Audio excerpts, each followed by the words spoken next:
L'édito de Prune.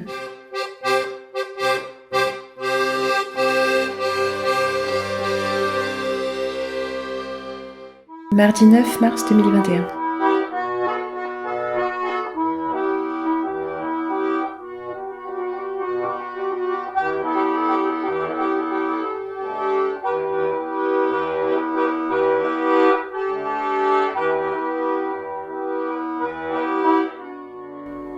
Eh bien les amis, là il va être temps de reparler de la Terre plate.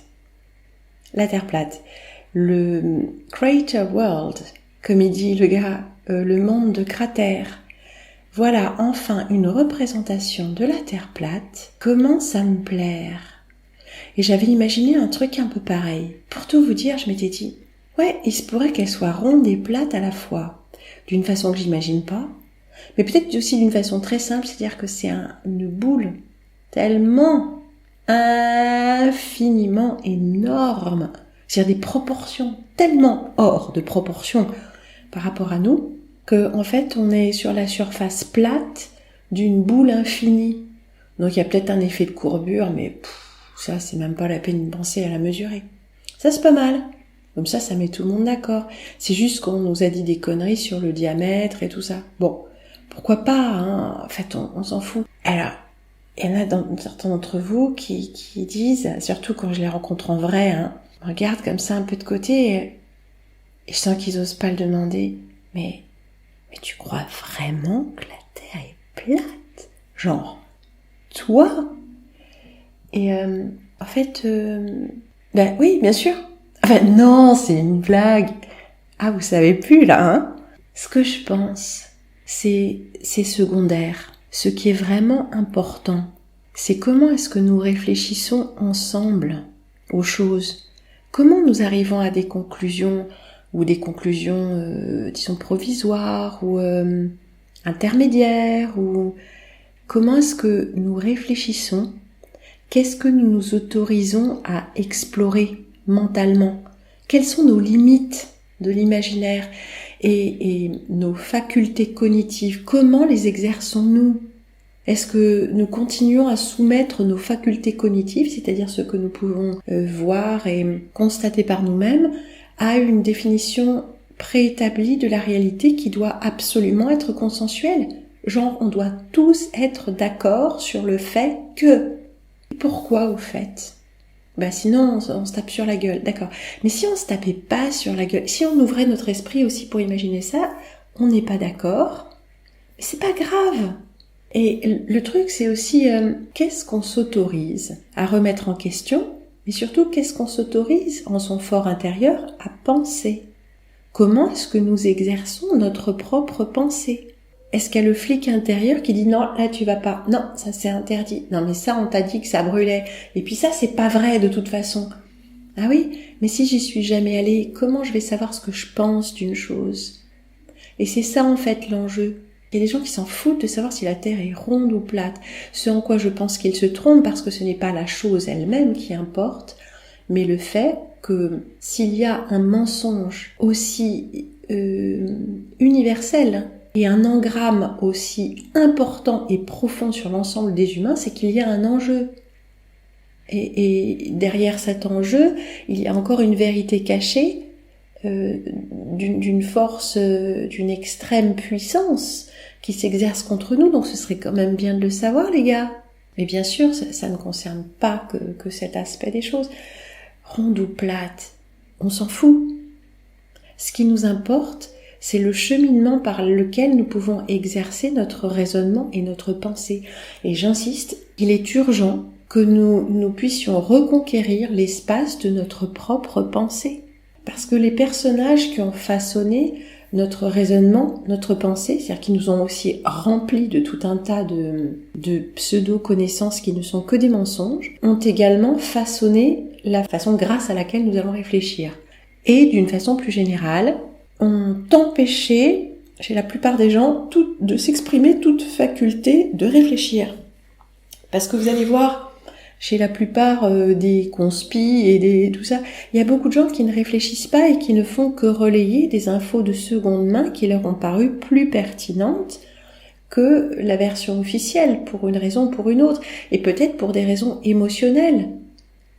Parce que on se sent rebelle, donc on va affirmer quelque chose qui est le contraire de ce que tout le monde affirme et qui de toute façon nous semble pas tout à fait pertinent, mais sans qu'on sache pourquoi. Alors en fait, ce qui est important, c'est pas d'avoir raison ou d'avoir tout compris entre guillemets. C'est le cheminement par lequel on arrive à ça. Est-ce que vous avez, chers amis, le cran de vous tromper tout seul ? Parce que vous pensez vraiment quelque chose, parce qu'en votre fort intérieur, il y a quelque chose qui vous guide et que vous tirez vos conclusions tout seul à partir d'observations et de recoupements, vous êtes les seuls à le faire. Et alors, ça a sa vérité. Et puis peut-être qu'un jour, vous reviendrez sur vos propres conclusions, et puis, ou alors vous rencontrerez quelqu'un qui dit exactement la même chose et qui le dit de façon tellement claire et affirmative que ça vous donnera du poids. Mais en attendant, qui c'est le patron de votre propre cervelle ? Il est important aussi de comprendre que les choses se révèlent par strates. C'est-à-dire que quelque chose qui tout d'un coup nous semble être une révélation, il y a une part de nous qui reste un peu en retrait, mais on n'en tient pas compte. Et c'est comme ça qu'on va d'erreur en erreur. Et qu'on rejette aussi tout d'une chose qu'on a cru, pensé, une idée qu'on a soutenue, sans faire le tri. Et on va revenir justement sur ces histoires de terre plate, de Tartaria, Grande Tartarie, et on va surtout définir les mots et les concepts. Parce que ce qu'on nous a aussi habitués à faire, c'est tout mettre dans la même case. Donc quand on dit un mot, il y a toute une charge émotionnelle et imaginative, mais on ne sait pas exactement de quoi on parle.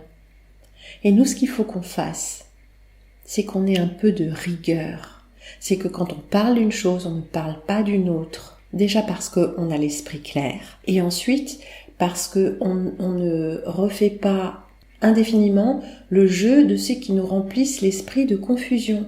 Il faut que nous puissions appliquer notre esprit à un objet donné, l'objet de notre étude du moment. Et c'est un vrai effort mental, comme un problème de maths.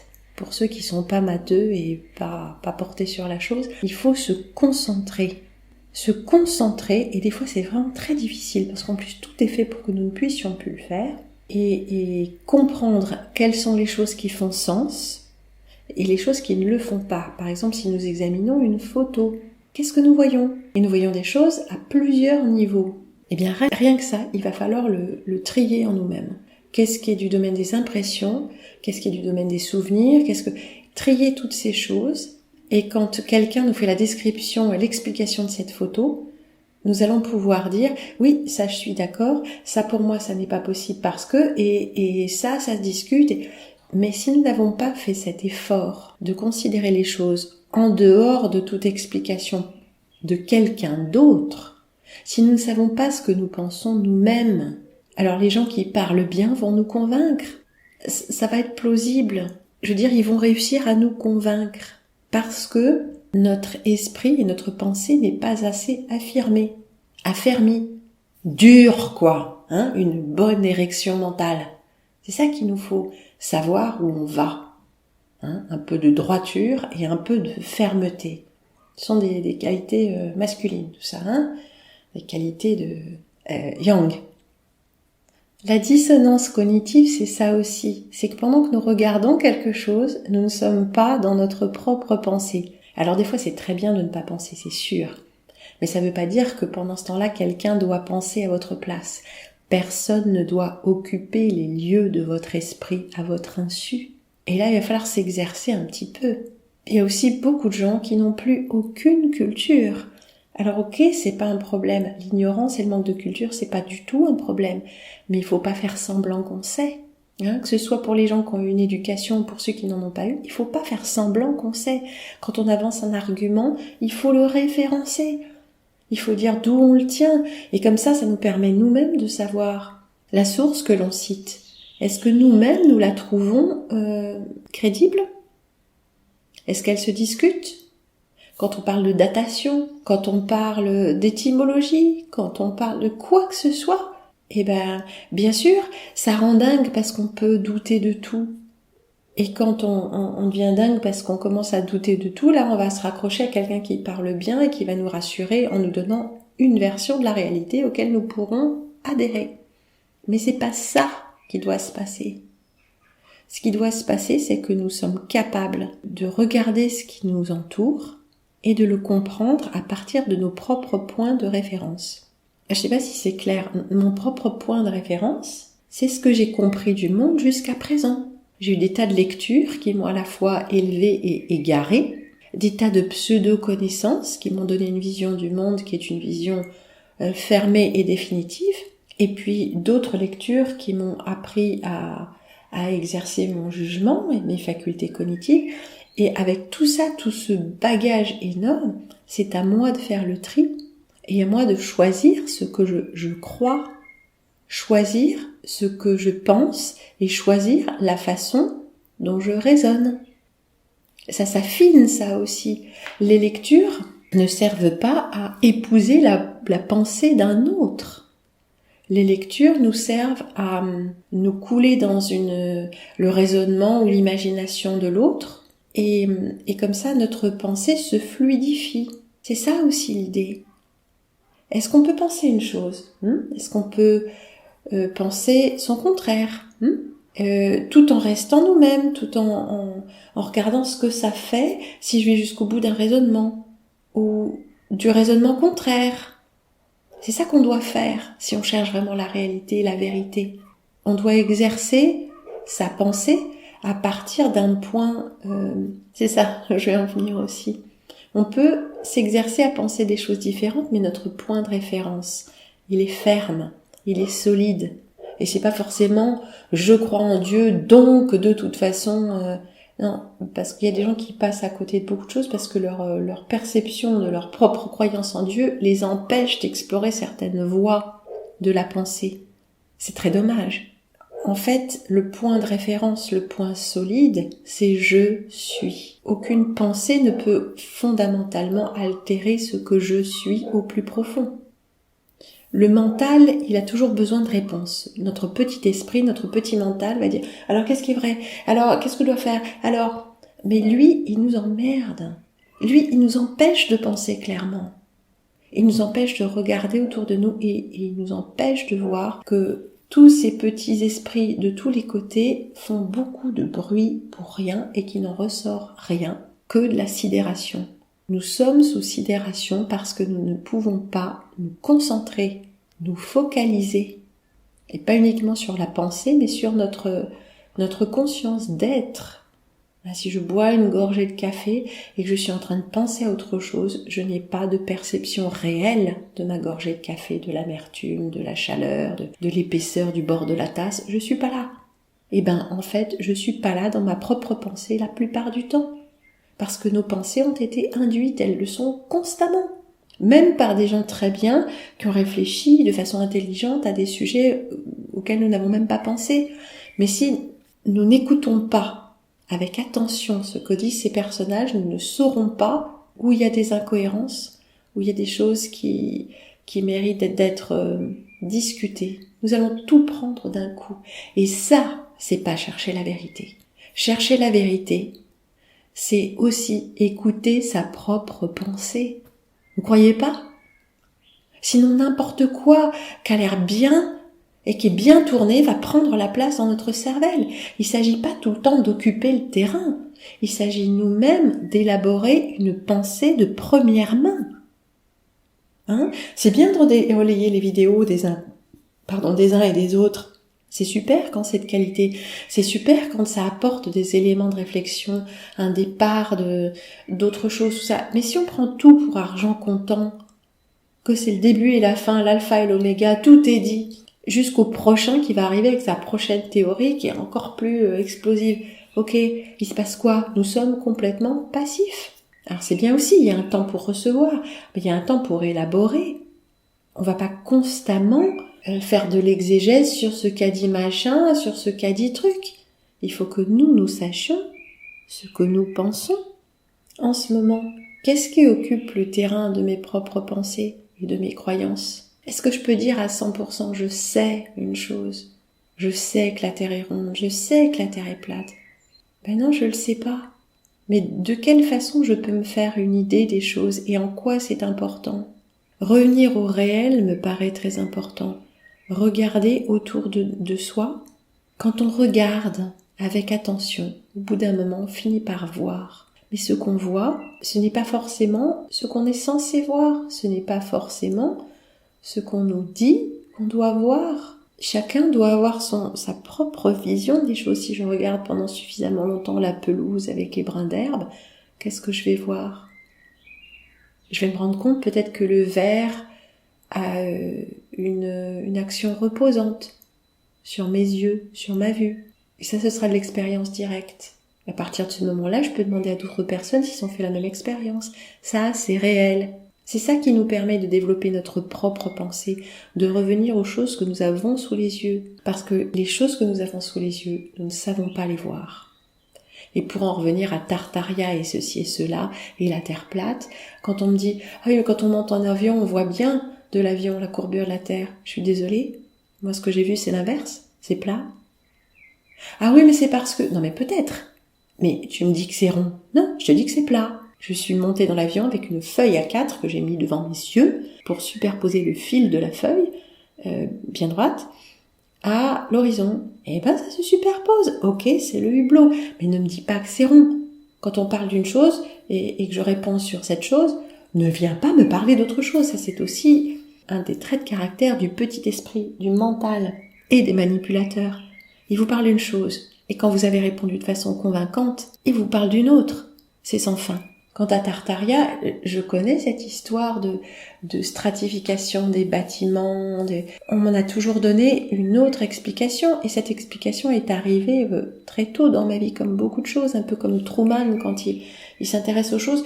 Par avance, on lui explique la vie. Il n'y a rien à attendre, c'est comme ça, terminé, ne pose plus de questions. Voilà, ta vie va se dérouler de cette façon-là. C'est exactement ce qu'on a fait avec nous. On nous a donné toutes les réponses avant que nous ayons eu l'occasion de poser des questions, avant que nous ayons eu l'occasion de regarder les choses et d'y réfléchir par nous-mêmes. Donc cette réflexion sur les choses n'a pas eu lieu parce que nous avions déjà les réponses, des réponses que nous ne pouvions pas comprendre en général, mais le sujet était clos avant même d'avoir été entamé. Est-ce que ce n'est pas la même chose qui se passe même dans une forme de contestation? Souvenez-vous que ce n'est pas le contenu des révélations, le contenu de la pensée, mais c'est le processus par lequel nous arrivons à libérer notre esprit qui compte. C'est pour ça que ça peut prendre un chemin ou un autre. Mais les gens qui ont raison, parce que dans le Coran c'est comme ça ou dans la Bible c'est comme ça, ils ont raison et ils ne se sont jamais remis en question. Mon Dieu, les pauvres, un jour ou l'autre ils vont tomber de haut parce que le réel qu'ils auront sous les yeux autour d'eux ne pourra plus concorder avec leur vision préétablie du monde qu'ils ont trouvé dans leur religion, qui est un système qu'ils vivent en tout cas comme un système de croyance totalement fermé qui explique tout du début à la fin et surtout d'une certaine façon qui doit être le même pour tout le monde. Alors je vais vous le dire, je ne soutiens pas les religions, pas du tout. Mais je suis pas contre dans le sens où j'apprécie beaucoup qu'on puisse vivre sa foi dans un certain cadre. Si vivre sa foi dans le cadre d'une religion ne nous coupe pas de toute faculté d'exercer le processus de la pensée et la liberté intérieure de l'esprit. Comment est-ce que la religion pourrait être appelée spiritualité si elle sclérose l'esprit au point que là on ne doit pas y aller, ça on ne doit pas penser et les réponses ont été données une fois pour toutes? Je m'oppose au dogme, à tout dogme, y compris celui qui dit que de toute façon la religion est mauvaise et qu'elle doit être éradiquée. Les rationalistes sont les pires croyants parce qu'ils n'ont même pas cette étincelle de transcendance. Les croyants eux-mêmes, c'est pas le problème, c'est les systèmes qui font problème. C'est tout ce qui est système fermé et établi. Je vous invite aussi à choisir votre domaine d'étude à partir de ce que vous avez sous les yeux, de ce qui est à vous, votre propre environnement, la ville si vous vivez en ville, votre sujet d'étude, si vous avez étudié particulièrement quelque chose, quelque domaine que ce soit. Si vous avez poursuivi vos études, partez de ce que vous connaissez peut-être. Et quelle est la vision ou la théorie que vous avez développée par rapport à une chose à une autre au cours de votre vie? Par rapport aux rêves prémonitoires, si vous en avez fait, ou dire la paralysie du sommeil, si vous en avez l'expérience. Toutes ces choses que vous avez vues au cours de votre vie et qui vous ont inspiré des questionnements ou des certitudes, et que vous n'avez lu ou entendu nulle part ailleurs. Qu'est-ce qui est vraiment à vous? Qu'est-ce que vous pensez vraiment? Ça, c'est un bon point de départ. Qu'est-ce qui est vraiment à vous dans votre pensée? Qu'est-ce que vous avez vu, que votre entourage n'a pas vu, et dont vous n'osez pas parler?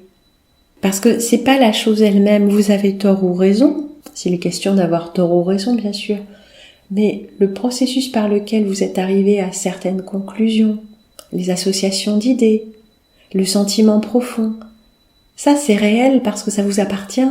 C'est ça qu'il nous faut développer chacun d'entre nous, et on peut ensuite le partager et voir où ça nous mène. Toutes nos observations sur les choses, avec les ressentis que ces observations font naître, et ces questionnements, quand tout est fait pour que nous ne nous posions pas de questions, pour que ces questions ou remises en question originales n'aient pas lieu. Et nous, ce que nous voulons, si nous cherchons la vérité, c'est de la laisser émerger, pas de la construire de toutes pièces.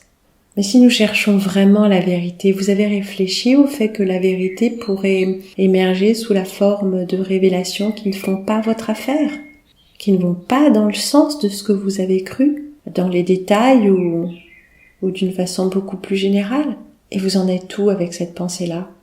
Si quelque chose de l'ordre de la vérité se présente à vous et remet trop en question votre monde intérieur sur lequel repose votre stabilité émotionnelle, qu'est-ce que vous allez faire?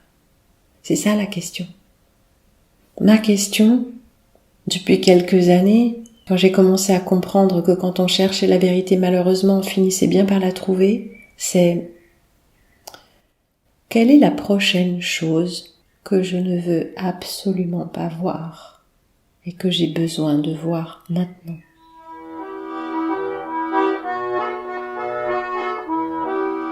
Merci à vous et bon retour dans le temple de votre esprit.